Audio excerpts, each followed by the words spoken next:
नमस्कार।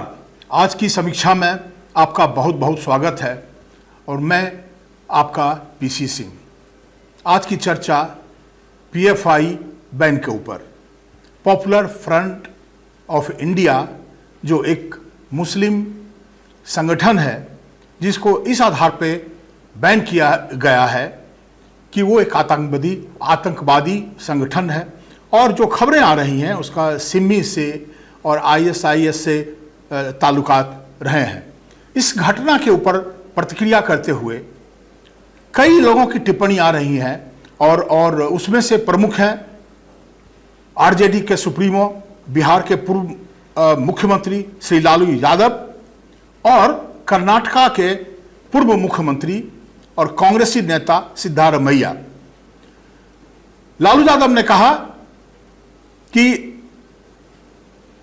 आरएसएस, उन्होंने कहा कि सिर्फ पीएफआई पर ही बैन नहीं होना चाहिए, इस देश के अंदर जितने भी इस तरह के आतंकवादी संगठन हैं उसको सबको बैन किया जाना चाहिए, जिसमें कि एक यूनिफॉर्मिटी हो। और उसमें उन्होंने आरएसएस का भी नाम लिया है।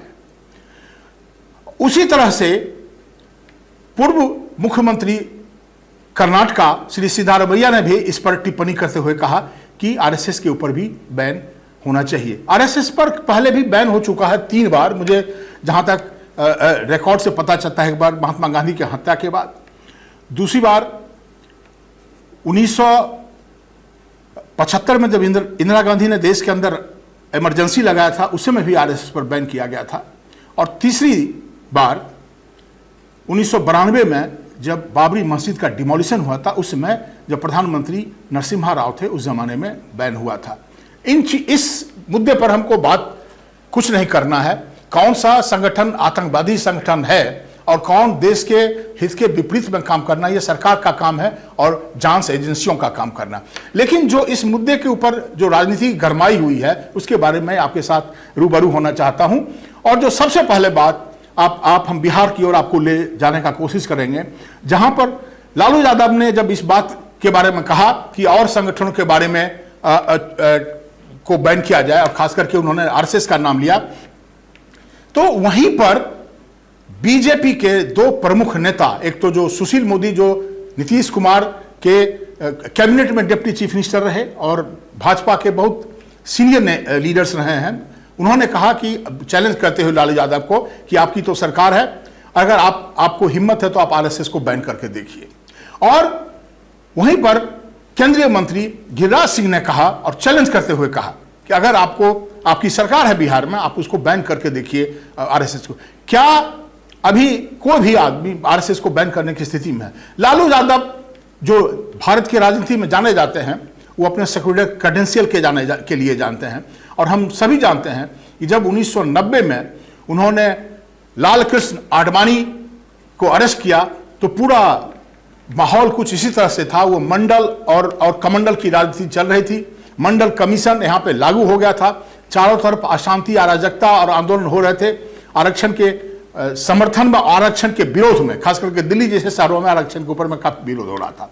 तो ऐसी स्थिति में बीपी सिंह की सरकार थी, प्रधानमंत्री थे विश्वनाथ प्रताप सिंह, और उसको काउंटर करने के लिए, मंडल को काउंटर करने के लालकृष्ण आडवाणी का जो सोमनाथ से अयोध्या का रथ यात्रा चला था राम मंदिर निर्माण करने के लिए, कर सेवा करने के लिए, उसको पटना से होकर के जब वो समस्तीपुर के लिए चला है, तो लालू यादव को कहा जाता है कि रात में फोन करके कहा था कि उसको उत्तर प्रदेश में मत आने दो उसको, क्योंकि वहां पर मुलायम सिंह की सरकार थी, मुलायम सिंह तो पक्का अरेस्ट करेंगे, इसलिए वो चाहते थे कि क्रेडिट बीपी सिंह के खेमे में जाए, और इसलिए उन्होंने लालू यादव को कहा और लालू यादव ने जो आडवाणी को अरेस्ट किया था। तो ये कहानी अचानक मुझे याद आ गई। लेकिन जो अभी स्थिति है, जो पूरे देश की राजनीति है, लालू यादव बिहार में और बाकी जगह भी सवर्णों को अपीज करने के स्थिति लगे हुए हैं।